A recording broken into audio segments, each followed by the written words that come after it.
हनुमान जी ने आखिर क्यों लगाई थी लंका में आग? इसके पीछे की कई वजह हैं, लेकिन एक ऐसी भी मान्यता है कि माँ आदिशक्ति ने यह श्राप दिया था कि सोने की लंका में आग लगना तो निश्चित ही है, लेकिन इसके पीछे की कथा बेहद ही रोचक है, जिसे जानना हमारे हिंदुओं के लिए बहुत ही जरूरी है। तो चलिए आइए जानते हैं।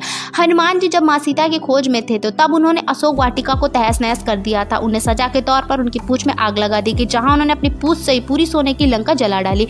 लेकिन लंका में तो आग लगनी ही थी, ये तो निश्चित ही था। वैसे तो रावण की लंका दहन के पीछे कई कथा है, लेकिन ऐसी भी कथा है जिसके बारे में लोग कम ही जानते। एक कथा के अनुसार देवी पार्वती के श्राप के कारण ही लंका जली। एक बार माता लक्ष्मी भगवान विष्णु के साथ पहुंची, तब वहां बहुत ठंड थी। तब माता लक्ष्मी ने पार्वती जी से कहा कि आप राजकुमारी का जीवन बिताने के बाद भी ऐसे वातावरण में रहती हैं, इतनी ठंड में। माता लक्ष्मी ने माता पार्वती से वैकुंठ आने के लिए कहा। माता पार्वती जी फिर भगवान शिव के साथ वहां पहुंची और वैकुंठ का नजारा देख करके हैरान रह गई।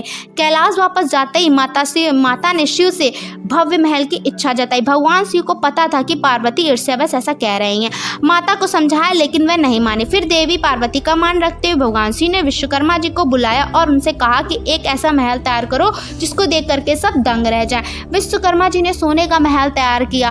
फिर वहां आने का सबको न्योता दिया गया। महल को देख करके माता पार्वती जी बहुत खुश हुई, लेकिन वहां महल की वस्तु प्रतिष्ठा को देखकर ही रावण के पिता को ऋषि वीरश्व को भी आमंत्रित किया गया। ऐसा सुंदर महल देखकर ऋषि वीरश्व का मन डोलने लगा और फिर दान में उन्होंने भगवान शिव से वह सोने का महल मांग लिया। शिव ने मना नहीं किया और उन्हें दे दिया। यह सब देखकर माता पार्वती जी को गुस्सा आ गया और उन्होंने कहा कि तुमने छल से महल हासिल किया है, इसलिए मैं तुम्हें श्राप देती हूँ कि पूरी लंका एक दिन जलकर राख हो जाएगी।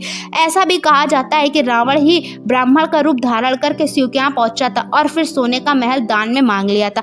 आखिरकार सीता हरण के दौरान हनुमान जी ने लंका दहन कर दिया। तो दोस्तों, क्या आपको इस कथा के बारे में पहले पता था? अगर पता तो कमेंट में जरूर बताइएगा, और अगर वीडियो पसंद आया तो वीडियो को लाइक करके चैनल को सब्सक्राइब करना बिल्कुल भी ना भूलें।